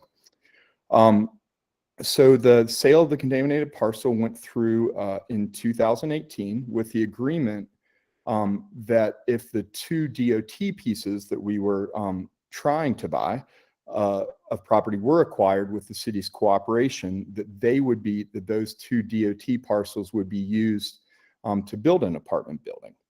The agreement stated the apartments would have 20% of its total units, affordable at 60% for, I guess, 30 years. Our original intent was to build 8 affordable units, but since have been able to increase the density to 10 affordable units. As a longtime resident and business owner, an employer in Asheville, affordable housing is an issue I care about greatly. Running, my company, Jade Mountain Builders, it has been, these days, if any carpenter that I hire has to live, 30 to 45 minutes from town, otherwise there's no way they can afford to live in the city of Asheville. So it's a big problem that we care about greatly, and it really affects our business. So our original, the public-private partnership between my team and the city of Asheville, when it all went through, was celebrated with a round of applause and lots of kind words by city council members at the meeting held in 2018. And then we finally, after years and years and years of trying, acquired the two pieces that were presumably owned by the DOT in 2020. The second parcel didn't actually have a clear title, and so the DOT didn't own it, and we had all kind of rigmarole to buy it from some unhoused people living on the streets in Los Angeles. So the unbelievable and almost comical part about this was after the 5-year ordeal of purchasing the two pieces of property, is that with all the back and forth of the city and promises about building affordable housing on those two final pieces of property, was that the pieces were actually deemed to be entirely undevelopable with the plan that we've been going through due to the incompatible zoning unless we obtain this conditional zoning. So that's why we're here, and we're excited to hopefully have you guys be on board. And just as another note, it was already referred to by Shannon, but then we've also through all of this worked out, the city was had always been planning on building a parking lot for the Greenway over there across Cobble Street. So we actually offered to build that for the city so that we could have more parking for our property, as well as we always have quite a number of people that park on our property currently to walk the Greenway. So we've worked out with the city where we're going to be building that parking lot for the city for about $168,000. And out of that, we're going to get use of about half the spaces for 10 years. And the rest of it will be for use for the Greenway of those 25 spaces. So that's kind of our story of how we've ended up here today. Great, thank you, Mr. Dolgast. I have a couple of probably a little more technical questions. A couple of things that came up just reading through the TRC report and the staff report. I noticed in the TRC report there was a comment about the dumpster and accessing a dumpster directly off of a public street, I believe is the exact wording. Ms. Tuck, is that something you can kind of comment on? I know it's technically the dumpster isn't right on the street, but the access to it is coming off of that right. And that's not typical. So that's why it kind of came up in TRC. And in talking with the applicant about it, it was just a way that it gave them the ability to do more of what they were talking about, the housing and being able to have enough surface parking to support at least the majority of that housing. So they were trying to, look at creative ways to kind of capitalize on the space that they had. And that was one idea that came up.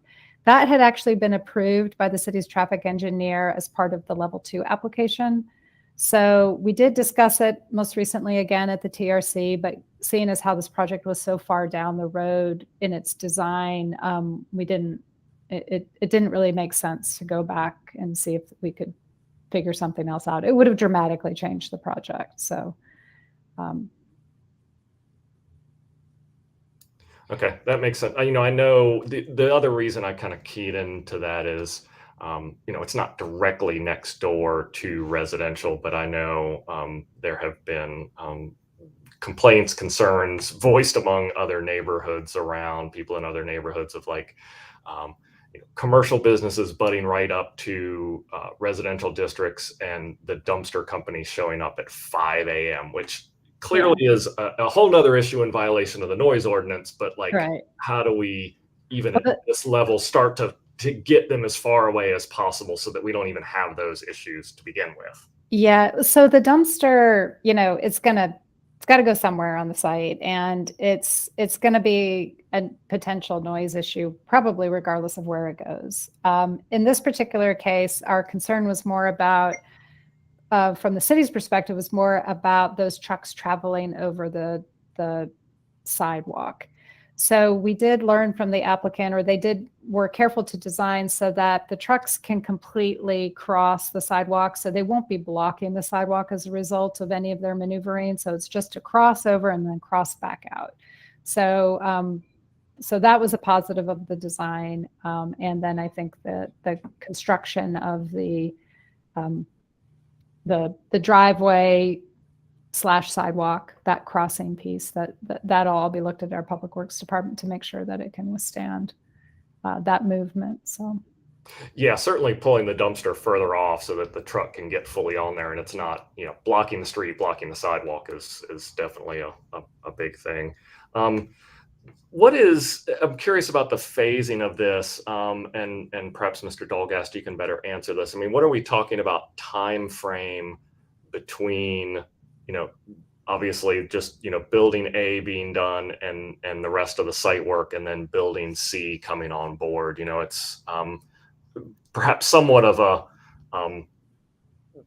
lot of times we'll have a little more information on those other buildings. And so I'm just kind of curious, this would be approval of everything, and you wouldn't have to come back for any approval for building C. At least that's my understanding. So I'm just kind of curious of timing of all of this. And exactly when the next building gets built isn't super clear. But we're going to build out the entire site other than just that building. We're going to build all the parking.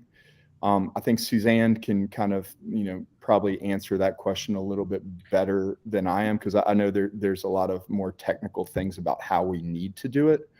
Right. But Hans, let me interject.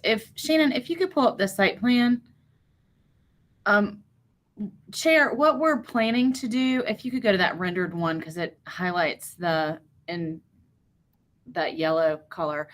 What we're intending to do is go ahead and install all the sidewalk that we can, and south of our entrance on Broadway and west of our entrance on Cobble for the sidewalks, as well as the parking interior to the site. But the sidewalk that's in front of Building C, which is phase 2, we'll probably bond and then install that as we have the building built, so that we can marry the sidewalk to the building as it's getting constructed. There's existing sidewalk that's there now, and we'll match to remain, so that there'll still be connectivity in that in-between time. So for the commission's benefit, this is a pretty common practice with a lot of our construction projects. Particularly when they're phased and we're anticipating more site work, you don't want to necessarily build all of that sidewalk when you have other heavy equipment coming in later for subsequent construction. So the city commonly will hold a bond or a financial surety to ensure that that sidewalk has the funds to be built at some point in time. So if for some reason building C never gets built, the city has a financial guarantee that the sidewalk will. That's right. Great. The last two comments I had were curious about the exact mix of the units, residential units that are going to be in there, and then also what the plans are for, excuse me, for Building B, the old convenience store. I know there's the little, I guess, coffee wagon that sits out there right now. Looks like with an addition of a deck. When I see the addition of a deck, it says to me restaurant or coffee house or something along those lines. And I was just curious as to if that tenant had, you knew who that was going to be yet. We don't know who that tenant is going to be, but we do envision it being some type of small coffee sandwich shop type of operation. It's not going to be a large restaurant by any means. It's a small building. I think the architect could talk about the unit mixes. I'm not quite sure about the unit mixes in Building A.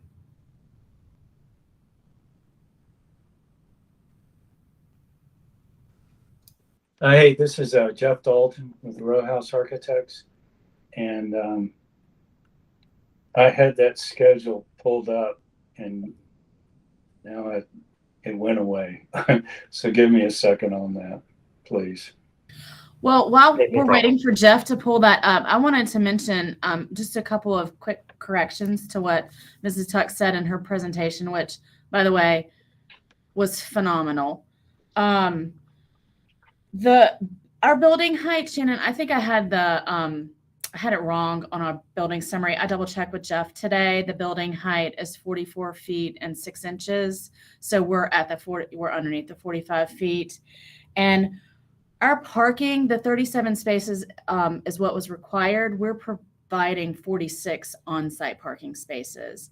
And did want to make mention that we are providing 8 bike parking spaces in phase 1, and 4 bike parking spaces are allocated right now for phase 2. I think if we find that we need more, we'll probably add more in phase 2. We do envision a lot of people coming off of the Greenway, and we do envision this being a neighborhood kind of hangout. So we hope that people will be coming, in different modes of transportation. All right. I got my numbers. Okay, good. I don't have anything else to say. We have 10 studios, 35 one-bedrooms, and 4 two-bedroom units. Okay, thanks. Speaking of one other thing, I'm sure you can answer, Mr. Dalton, speaking about bike stuff. And thanks. When I look at these plans, sometimes it's hard for me to really tell, is that a 1-bedroom? Is that a studio? There's a room kind of in that front, looks like where it's by the entrance, that clearly isn't an apartment. Is that like storage area, or is it a indoor bike storage? Just curious. On the lower level. I think it's on the first floor from Broadway. So that is a co-working space. Oh, okay. Yeah, and directly below that we have a bike and kayak storage on the level below, and we also have a good amount of storage, like 5x5 storage cubicles on that lower level. But what you were looking at on the Broadway side would be a community co-working type space. And we have a good sized bike room in the basement. That's really good to know, because one of my other comments was it felt like there wasn't a lot of activation on the street. I know that's always kind of that push and pull, especially with housing. When you put housing on a street, do you really want to have a patio that's on the street or the balcony that's right there at sidewalk level? I mean, it does a lot for making a neighborhood and a community, but I also know too that developers are hesitant to do that. So it's a co-working space. It's not going to be occupied all the time, but it is something that's not just residential, something that might have a little bit more activity there. So I appreciate that. And just something that's a little bit unique about this application, Mr. Delgast explained earlier that a portion of the property is restricted from having housing. So if you have a goal of doing a mixed development, in this particular case, it forces the separation of those uses. So if we're going to achieve housing and affordable housing, we have to put it on the portion of the property that can support it. So that's part of the reason too. I think you see an exclusively residential building and then the other buildings being non-residential. Yeah, no, I mean, it makes complete sense, but it's also nice to see some other, something in this building too, that gives a little bit more life on the front. Ms. Gotzi? Yes, Shannon, can you pull up that property line exhibit that I created?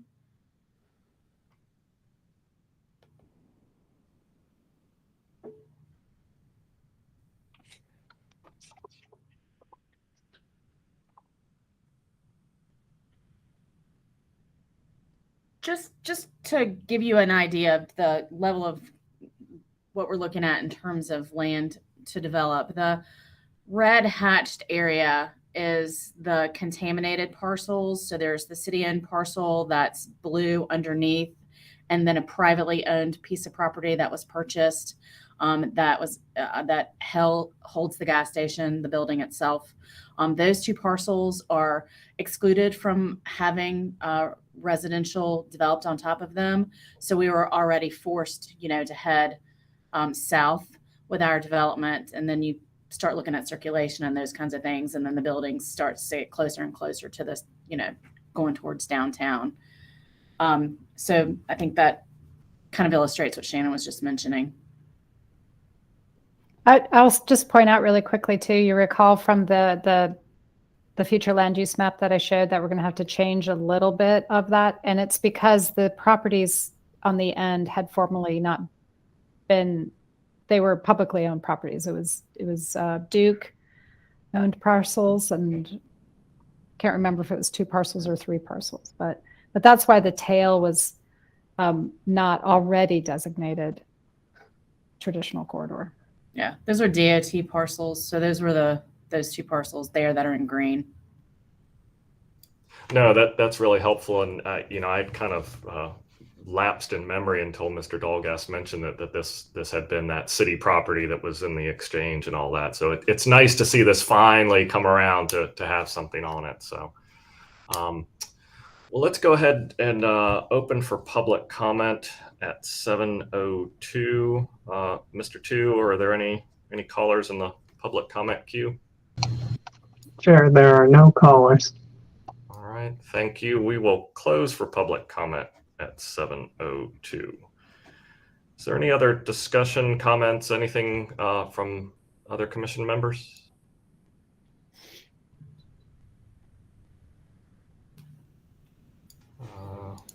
If not, and no one else is jumping to make a motion, I'll be happy to.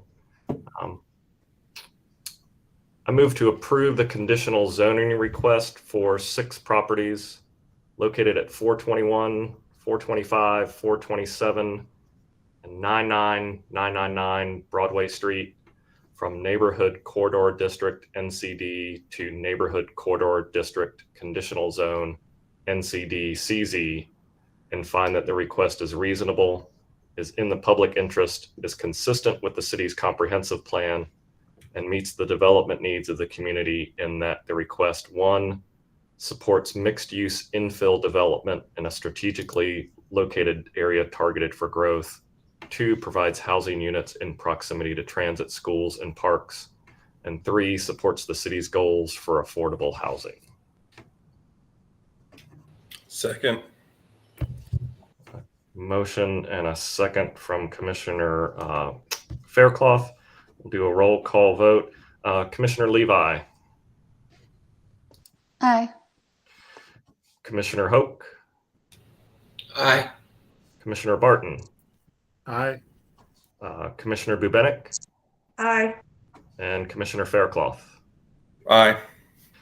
All right. So and I will vote aye as well. So the motion passes unanimously 6-0. Thank you very much, Ms. Godsey, Mr. Dolgast, Mr. Dalton. Yeah, look forward to seeing this one happen for sure. Although I am a little sad there's no place to get gas along here. I actually used to go to that gas station a lot. So, Me too. but it's like, yeah. Yeah, they pulled the tanks before we even bought them. Thank you so much. Yeah, quick question, Mr. Dolgast, now that we're done with that. I noticed there's a woodworking studio in that building right now. Is that someone that works for Jade Mountain, or is that part of your operation? Or No, so we had a major problem with graffiti on the building. Yes. I think I repainted it about 15 times. And so we put we just let one of my partner's, Rob's friends, go in there and set up and put a sign out. And he had the envision of actually running a storefront, but just putting that sign on the building got him so much business that he didn't actually need to occupy the place. And then the woman who has the coffee operation, her husband used to work for me. And he built that little wagon with scraps from our job sites. Nice. And so I encouraged her to move down there. I just thought it would be really good for their family to set up there. And sell coffee in front of it. And she's so she theoretically pays the power bill, and we just let her hang out there, and nobody wants to paint graffiti on that building with a really sweet woman down there selling coffee. So that's why. Yeah, no, well, I mean, it activates it too. And that's great. It's great to see it. So yeah, thanks very much. Certainly looking forward to seeing that project happen. So. Absolutely. Thank you so much. You're welcome. So that concludes all of the items on the agenda for tonight. Though I know she knows it's coming before we adjourn. I have to say it. This is Shannon's last P&Z meeting. 19 years, I think it is, with the city. So, this is since I started coming to P&Z meetings and my entire time on the commission. I mean, to not have Shannon be in a meeting it's going to be really weird. You've definitely been kind of again, for my time in the city, have been kind of this stable rock in the planning commission. And, I can't thank you enough for, your leadership, your help, everything. So you're going to be sorely missed. And, when you get down here to Woodfin, you're going to need to stop by and have coffee. So thank you very much, Shannon. Thank you very much. Thank you, Shannon. Thank you, Shannon. We'll see you soon. Yep, you will. I'm sure you will. Thank you all. It's been such a pleasure working with the commission all this many years, and I wouldn't have changed a thing. It's been great. Great. Well, with that, like I said, that concludes the meeting for this evening. The next scheduled meeting of the Planning and Zoning Commission is set for Wednesday, April 6th, 2022. You can always find out more information at the commission's website. With that, I will make a motion to adjourn. Do I have a second? Second. All right. All those in favor say aye and raise your hand. Aye. All right. Thank you very much, everybody. Have a See good everybody rest of tomorrow. Retreat yes. tomorrow. Yes. Planning and 12:30. Zoning retreat tomorrow at 12:30. So, yep. Thanks. Have a great evening. Have a good one. Have a good one, y'all. Thank you. Bye. Good luck, Shannon. Bye, everyone.